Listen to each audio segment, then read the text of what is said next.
Francisco González, más conocido dentro de la guerrilla de las FARC como el comandante Pacho Chino, es un miembro del Estado Mayor de este grupo guerrillero y jefe del bloque occidental que opera en departamentos como el Valle del Cauca, Cauca y Nariño. Hoy, él es el delegado de las FARC para realizar los temas de monitoreo y verificación con las Naciones Unidas de las zonas en donde se instalarían las zonas veredales transitorias de normalización. Pacho Chino se encargaría de aspectos logísticos, de seguridad, de los procedimientos operativos, de los temas de género y otros aspectos. Super Noticias del Valle logró hablar con él sobre los temas que hoy abarcan la agenda nacional, el plebiscito, la intervención del uribismo en los diálogos de paz y también el tema de los diputados asesinados por las FARC, debido a que, según información de la Fuerza Pública, Pacho Chino sería el responsable de dicho secuestro. Bueno, primero que todo, comandante Francisco González, gracias por atender esta invitación de las Super Noticias del Valle. Me agrada mucho que usted haya venido por acá para que tengamos la oportunidad de conversar y darle un saludo al pueblo colombiano, a pesar de la incertidumbre política de la votación por el no en el plebiscito. Precisamente iba a arrancar con esa pregunta, comandante. Ha sido una semana de bastantes noticias, unas buenas, otras malas, pero yo creo que la más importante ha sido esa, el tema del plebiscito y el tema de perder el plebiscito, porque todos los colombianos, en su gran mayoría, estaban confiados que el sí se iba a dar. ¿Ustedes cómo han tomado esa noticia como guerrilla de las FARC? Pues en realidad es una noticia que ninguno de nosotros esperábamos. Todos aspirábamos, como decían las encuestas, que el sí iba a ganar las elecciones y estábamos preparados para dar larga a los acuerdos que ya se habían previsto con el gobierno nacional y empezaba una vez hubiéramos nosotros comenzado a desplegarnos a nivel nacional. Estaba empezando la etapa de implementación, el acercamiento de la guerrilla a las zonas campamentarias, estaba pendiente la ley de amnistía y el indulto, y bueno, no fue posible, hubo que hacer un compás de espera mientras se hacen los debidos reacomodos políticos necesarios. Comandante, en parte ustedes como guerrilla también estaban confiados que iba a ganar el sí. Pues en las encuestas y en las conversaciones con todo el mundo, la percepción que teníamos era que sí. Claro que acá en la parte de Occidente, en el Cauca, no estábamos equivocados, porque prácticamente en el Cauca el 67% de la votación era suficiente y era la esperada. En otras partes, en el Chocó, que llegó al 75%, pues esa percepción era importante. Lo que no teníamos era la percepción que a nivel nacional y sobre todo en el centro del país se iba a producir una votación mayoritaria por el no. Precisamente eso que usted dice, en los lugares afectados por la guerra, paradójicamente gana el sí, pero en esas ciudades en donde no se ha vivido la guerra, en donde la gente, se puede decir, vio la guerra por televisión, gana el no. Ustedes han mantenido ese tema de la paz, que se siguen firmes. ¿Por qué las FARC sigue convencida de que el camino es la paz? Nosotros siempre hemos creído que la paz es la única solución a los conflictos sociales y políticos que tenemos los colombianos. Nosotros creemos, desde que las FARC nacieron en 1964, cuando por ruptura del gobierno se reinició la guerra, que ya se había culminado también en esa época bajo el liderazgo de Charro y Marulanda, pero una vez se rompieron los diálogos y fue el asalto hacia Marguetalia, entonces vimos que ya no era posible, pero más sin embargo seguimos planteando que la única solución era buscar la paz, buscar la solución política al conflicto. Hoy entonces nosotros decimos no, sigue siendo válido que la solución política al conflicto es la única salida que le puede ofrecer el porvenir y el futuro a la sociedad colombiana. Y estamos comprometidos. La paz es la meta nuestra, la paz con justicia social. Los detractores de este proceso de paz, hablo en parte del uribismo, hablan de que esas personas, estos pueblos como el Cauca, en los sectores del departamento del Cauca donde ganó el sí, pues votaron a favor supuestamente presionados por las FARC, por el miedo que le tienen a las FARC. ¿Eso es cierto o no es cierto? Es muy difícil suponer que tanta gente vaya a votar presionado por miedo de las FARC. Yo creo que más bien es la conciencia de la guerra la que ha hecho que la gente que ha sufrido tanto decida que hay que acabar con esa guerra. Sobre todo cuando se sabe que la solución de los problemas son más fácil resolverlos por medio del diálogo. Ese experimento de la población es diáfano y es la aspiración que han tenido siempre, no es de ahora. O sea, nadie, tanta gente, 6 millones de colombianos vayan a estar deseando la paz solamente porque la guerrilla los presionó. Yo creo que más bien lo que está demostrando es que ratifica que la paz es la única opción que tenemos todos los colombianos para poder vivir. Los pueblos en el mundo solo desarrollan y solo se desarrollan cuando resuelven sus conflictos internos de la guerra. Nosotros no tenemos por qué ser una excepción.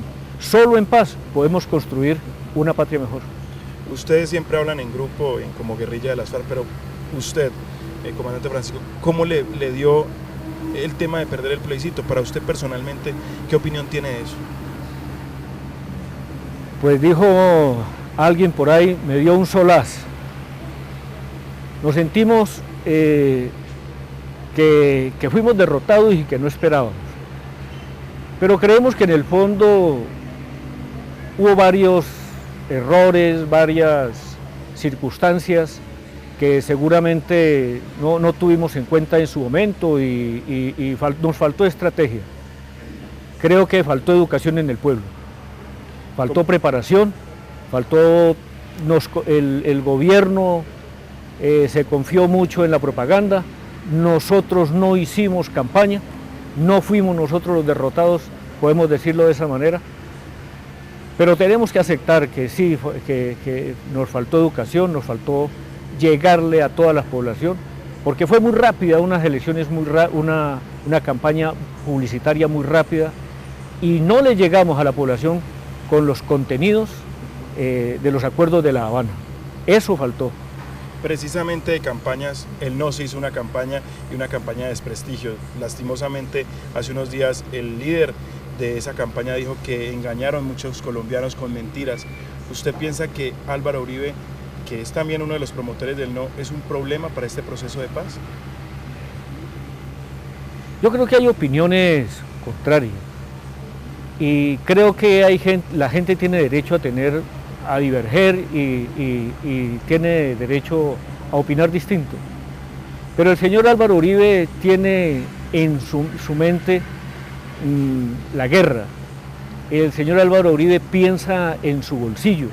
El señor Álvaro Uribe egoístamente solo no desea el beneficio de las grandes mayorías colombianas. Ha logrado separar un grupo de amigos que viven de la guerra, como se confirma ahora, el señor Ardila Lule con su grupo económico, él mismo con su grupo económico, el grupo Bolívar y otros grupos así que se han beneficiado de la guerra. Bueno, lograron encontrar en la población colombiana un sector de la población despistado, falto de información, mal preparado, y lo lograron convencer. Pero el pueblo colombiano cambia, seguramente eso va a encontrar una solución distinta, la gente ya está reflexionando, algunos nos han preguntado cómo es eso cómo es eso del sí, cómo es eso del no, y gente que votó por el no, después se dio cuenta que lo que había hecho era cometer un error muy grave para su futuro. Nadie en Colombia quiere dar sus hijos para la guerra, nadie quiere ver morir sus hijos en la guerra.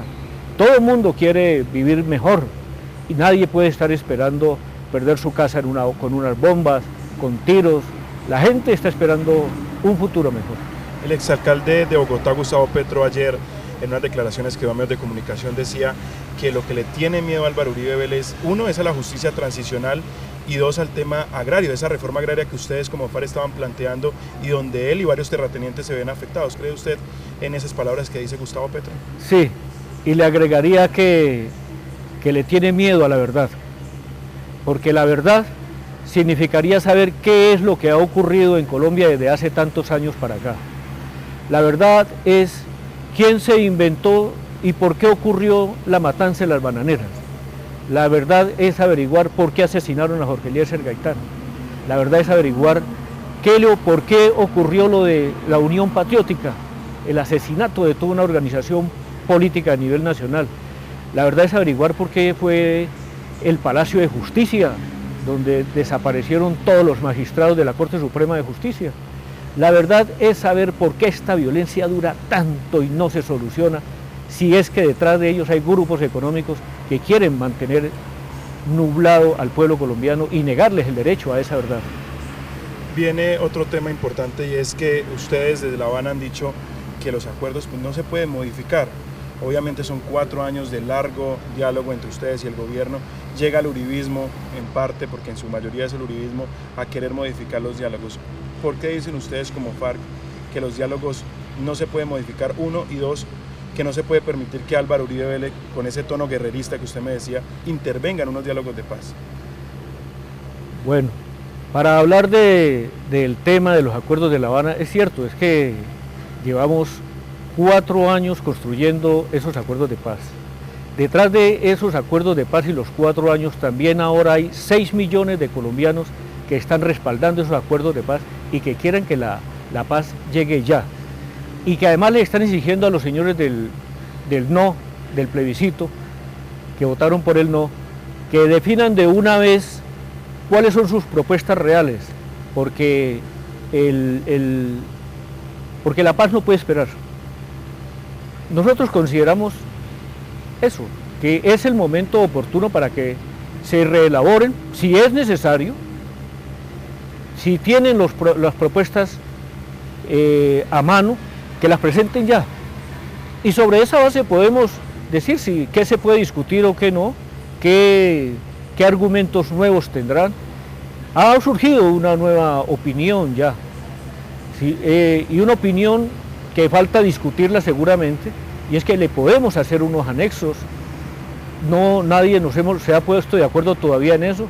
Hay una propuesta de que se cree un grupo, una gran coalición política para que se analicen las propuestas del no, y pues estamos esperando que el señor Uribe y el grupo del no se sienten con sus distintas opiniones a plantearlos y a la mesa a discutir también, y ojalá tengan opiniones flexibles para que nos acerquemos y encontremos una solución lo más pronta posible. Gran parte de las personas que votaron tal vez por el no lo hacían por la falta supuestamente de que no iban a haber penas para ustedes. Obviamente eso no era tampoco tan cierto, porque en los acuerdos se había llegado a varios puntos en donde ustedes tenían que responder por ciertos hechos que se presentaron. El uribismo hoy dice que pues uno de los puntos que acordaría o anexaría es que los comandantes de las FARC que de pronto hayan cometido hechos de lesa humanidad paguen realmente en la cárcel. ¿Estarían ustedes dispuestos de pronto a aceptar ese punto del uribismo para que de pronto el proceso nuevamente entre en marcha y pagar de pronto algún tiempo ustedes en una cárcel? ¿Están dispuestos a eso? Desde hace 4 años que se iniciaron los diálogos, se estuvo tratando todos estos temas, y uno de los principios de las conversaciones en La Habana es que este acuerdo era para resolver un conflicto entre 2 factores del conflicto, que eran la guerrilla de las FARC por un lado y el gobierno por el otro. Si en una guerra hay 2, los 2 cometen actos condenables, los 2 cometen distintas atrocidades que ocurren en la guerra, delitos y de toda clase de cosas, todo lo que produce la guerra, que es muy malo. Pues son esos 2 actores los que, si se ponen de acuerdo, tengan que resolver ese conflicto. Y si hay cárcel, pues será cárcel para todos. Entonces el señor Uribe estará dispuesto a pagar cárcel, los señores expresidentes de la República estarán dispuestos a pagar cárcel. Estos temas ya fueron discutidos en la mesa de La Habana y se optó porque había que resolver un problema muy complicado.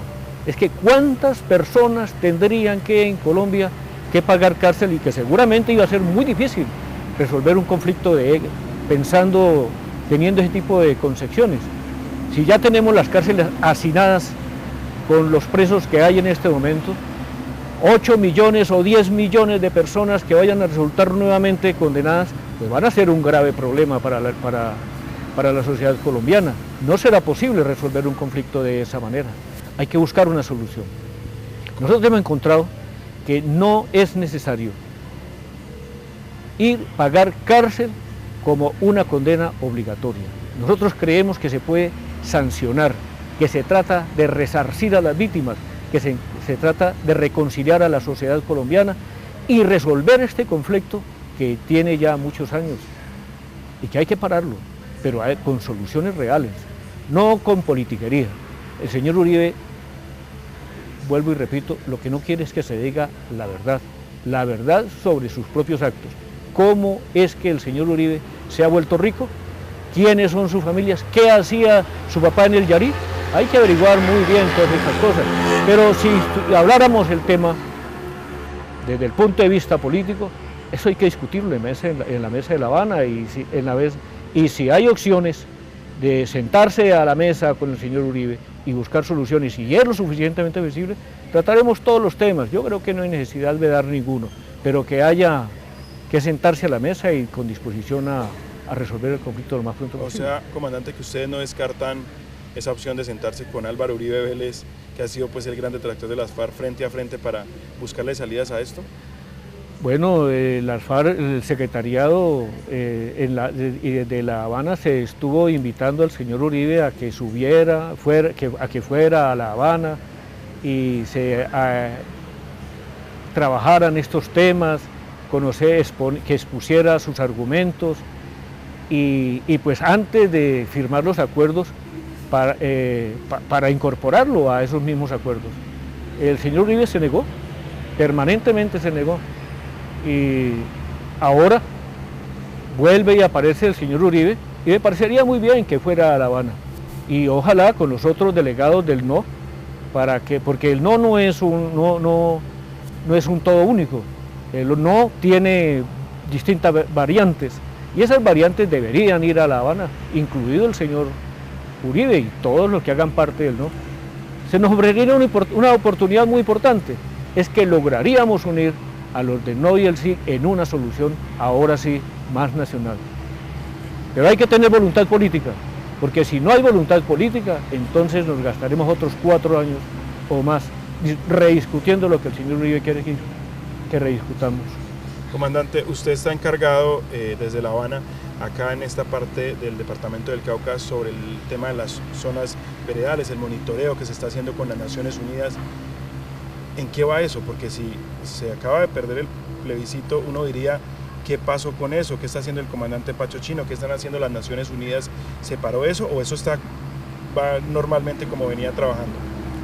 No, siempre ha habido dificultades, siempre disminuyó la velocidad con la que se venía trabajando, pero hay algunas cosas que se pueden ir adelantando, que con motivo de que el señor presidente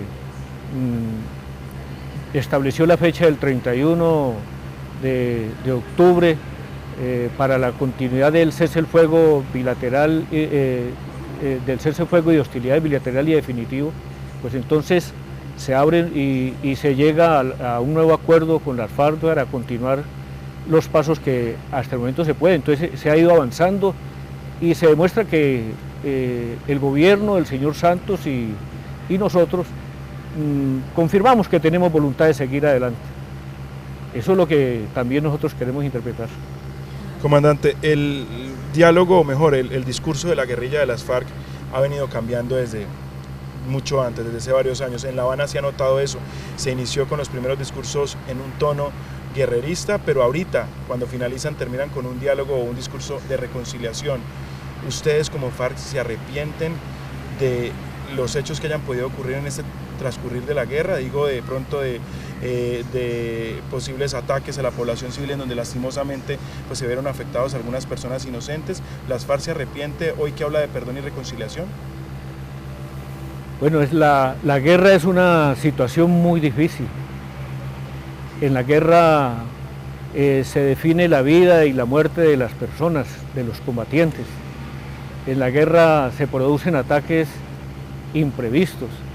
No siempre la guerra uno puede calcular qué va a ocurrir en adelante. Entonces, hay cosas de las que uno no se puede arrepentir. Nosotros no nos podemos arrepentir de haber defendido al campesinado, no nos podemos arrepentir de haber defendido al pueblo colombiano, no nos podemos arrepentir de defender la vida de muchas gentes a las que se les buscó para asesinar.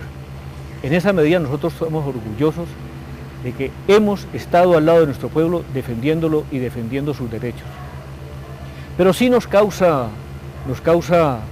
mucha tristeza, mucho pesar con alguna gente a la que se le ha causado daños en los que nosotros no lo hemos deseado, pero se les ha causado ese daño.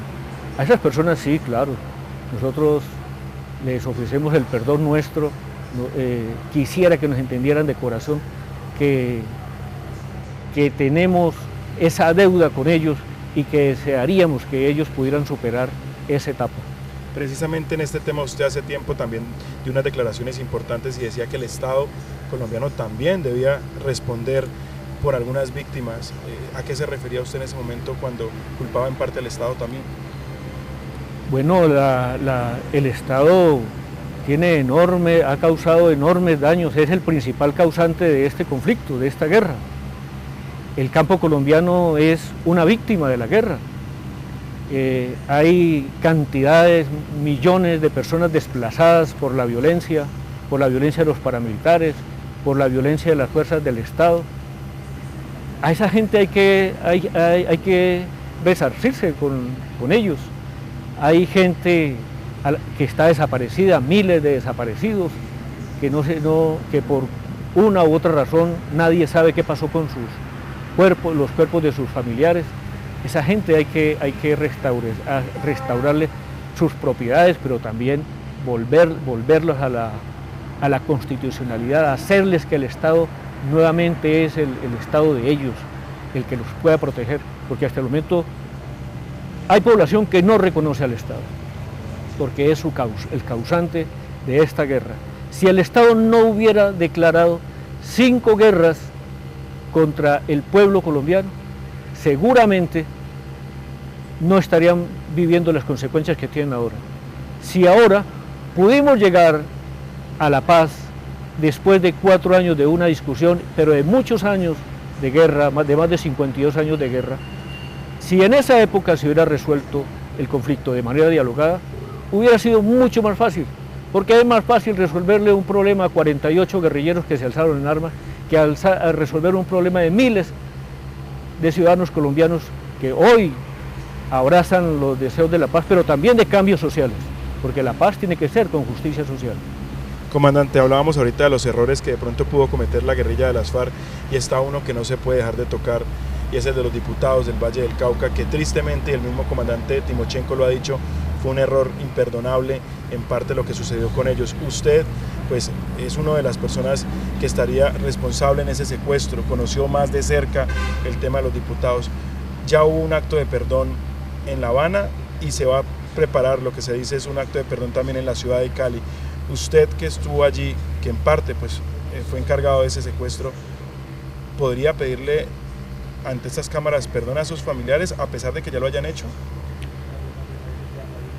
Bueno, en verdad, nuestro secretariado ya hizo una labor de un acercamiento con las familiares diputados del Valle, a los que nosotros le expresamos nuestro sentimiento de solidaridad, de nuestro dolor por los daños causados a ellos y a sus familiares. No ha sido nuestra voluntad real de hacerlo. Sabemos que cualquier palabra que digamos no llena ni puede resolver la vida ya de las personas que fallecieron. Y nos da mucho dolor por lo que ocurrió con ellos y así como dijo nuestro comandante, ojalá nunca más vuelvan a ocurrir este tipo de tragedias en la vida colombiana. Yo, por ser miembro de las FARC, por ser responsable del bloque comandante, por estar en el Estado Mayor o miembro del bloque comandante Alfonso Cano, presento esas disculpas, me siento con ellos esa tristeza y ese dolor que ellos sienten y espero que ellos hagan el esfuerzo de también entender que no estábamos resolviendo un conflicto cualquiera. Era una guerra que en ese momento se vivía en medio de un gran paramilitarismo en todo el país. La tensión psicológica de todo el mundo estaba en sus niveles más altos y en toda parte se veía el enemigo. Tanto nosotros como el mismo Estado y las fuerzas del Estado también nos veíamos así. Hoy esa circunstancia ha cambiado y nosotros podemos observar ese daño tan grande que se les ha causado. Lo podemos observar desde otro ángulo distinto. No tenemos otra manera de expresar ese dolor que se produce y quisiéramos que ellos así lo aceptaran. Comandante, ¿qué detalles de pronto conoce de los que ya se han dicho, de pronto detalles que no se conozcan acerca de los diputados, sobre ese secuestro y sobre la muerte, tristemente, de ese hecho? ¿Qué ocurrió en ese momento? Yo sé que han dicho, ya se ha escuchado qué ha pasado, pero usted que nos pueda decir hoy aquí algo que no se sepa, de qué pasó ese día. Bueno, en realidad ya lo que se expresó de los diputados es todo la información que había. No se puede recoger más información porque no hay más quien pueda dar más información. Todos los que estuvieron en ese momento recogieron sus versiones, se presentaron informes escritos, se corrigieron. Esa es toda la versión. No hay nada más que agregarle. Y si hubiera alguna información importante que nosotros, o algo que nosotros pudiéramos agregarle, lo haríamos con mucho gusto. Estaríamos en una obligación de hacerlo. Ese sería un compromiso moral que nosotros tendríamos que por resolver. El tema de Sigifredo López, pues se habló mucho, se le culpó también en parte de ese secuestro, luego la justicia lo absolvió, pero las FARC podría decir ante cámaras que Sigifredo tuvo o no tuvo que ver en ese secuestro. Bueno, en realidad no tuve yo mucha información de cómo fue lo que ocurrió con Sigifredo López. Lo que sí yo no entendí fue por qué apareció Sigifredo acusado de lo que hacía la Fiscalía, cuando ese video al que se le adjudicaba había sido publicado años antes, cuando recién se produjo la detención de los diputados. Ese video fue editado y publicado. Pero en un acto incomprensible, la Fiscalía Nacional elaboró ese argumento, así como se elaboran multitudes de acusaciones con testigos falsos contra todos nuestros presos en las cárceles, y luego, bajo un esquema de justicia punitiva y de venganza, se lanzan acusaciones y condenas irresponsables sin importar la libertad ni la vida de sus ciudadanos. Ese es un hecho muy condenable. No solamente ese, todo lo de nuestros presos políticos y de mucha gente que está detenida en las cárceles y a los que no se les ha resuelto, aún sabiendo que ni son guerrilleros ni son responsables de las imputaciones a las que se les ha hecho cargo. El tema de los menores, pues la FARC empezó a entregar los menores de edad, ya vimos varios grupos, pero para la gente en las ciudades consideran que aún faltan, que esa cantidad mínima que entregaron de los menores ¿van a seguir existiendo entregas de menores en este periodo que sigue? Vamos a culminar la FARC va a culminar todos los compromisos que se hizo con los menores de edad, los menores de 15 años que habíamos quedado de hacer, y si ha faltado alguno, pues también continuaremos con ese proceso. Una vez se reactiven todos los procedimientos que habíamos acordado con el gobierno, pero eso sigue ahí pendiente. Nosotros hemos asumido que los compromisos a los que hemos adquirido los vamos a cumplir.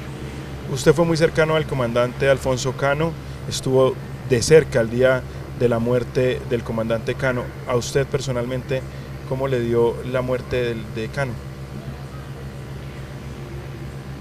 Hombre, la muerte de nuestro comandante fue tan sorpresiva, tan terrible para nosotros, que en un momento determinado no supimos qué hacer. no sabíamos cómo responder, cómo reaccionar. Era la primera vez que en tantos años de lucha teníamos un golpe tan duro en la vida de un comandante nuestro, de nuestro máximo comandante. Fue desastrosa,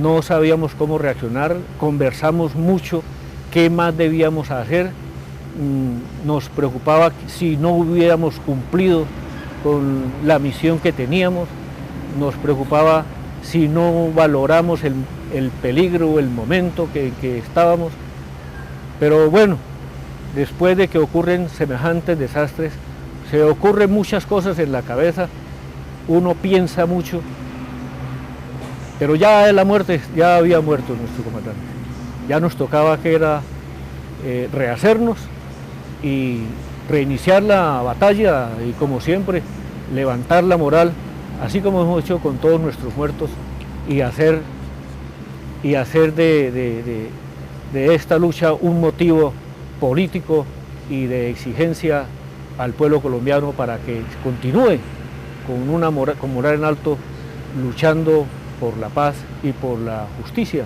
para nuestro pueblo. ¿Cuál ha sido ese legado, comandante, que le dejó el comandante Alfonso Cano a usted? Algo que usted se acuerde de él y el legado que le haya dejado para usted. Nuestro camarada era muy disciplinado, era un hombre estudioso, era un hombre preocupado por los guerrilleros, muy preocupado por los planes políticos, militares. Era un hombre que deseaba la justicia, la paz con justicia social.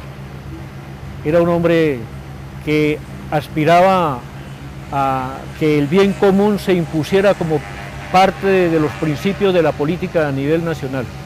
Era un hombre que deseaba que el pueblo colombiano por fin conquistara el poder y pudiera construir el gobierno que mejor le conviniera.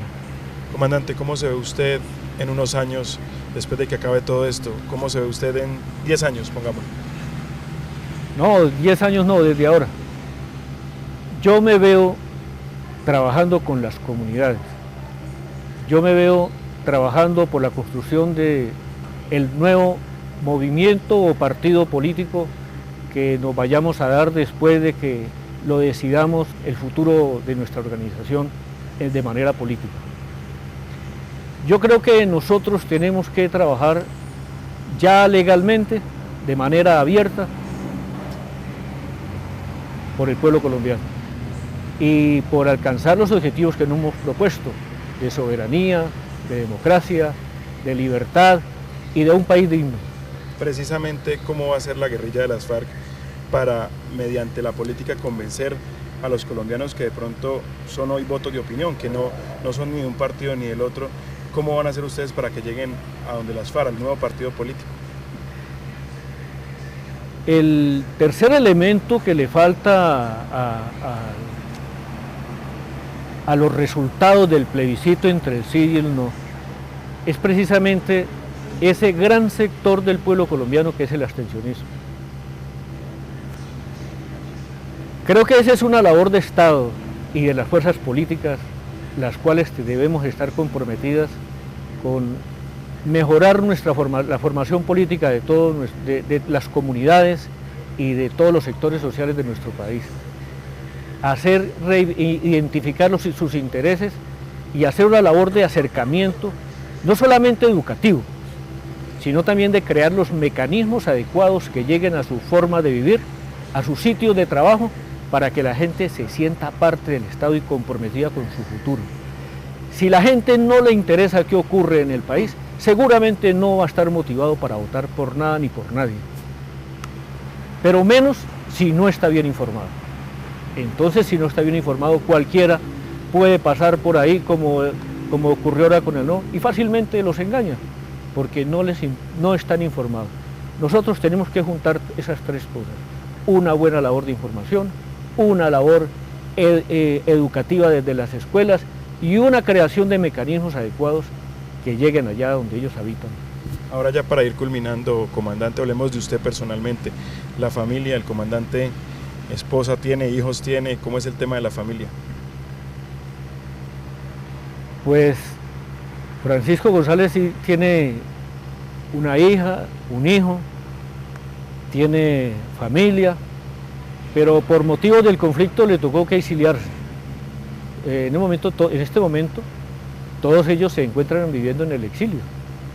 Entonces esperamos que cuando el clima esté bien definido, la situación política haya aterrizado y si hay condiciones, así como todos los otros exiliados que hay de Colombia en el mundo, puedan regresar, puedan volver con confianza y así como lo rezan los acuerdos, el Estado se apersone y les brinde, los arrope con medidas jurídicas, políticas, sociales y legales y los traiga de nuevo al seno de nuestra patria y podamos reencontrarnos afuera, tanto los que están en el exterior como los que estamos viviendo acá en Colombia.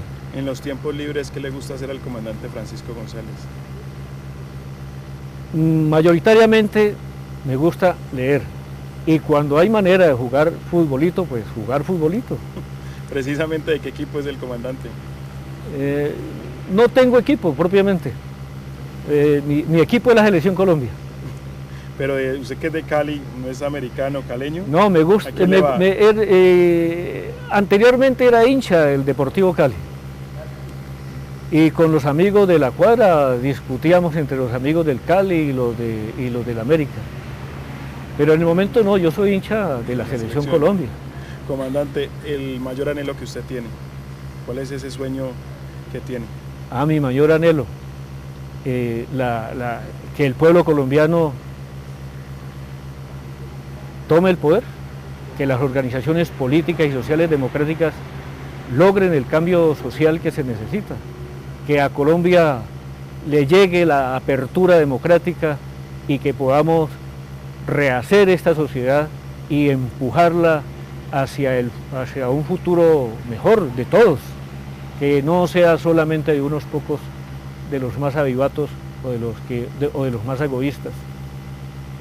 Un futuro donde podamos vivir mejor.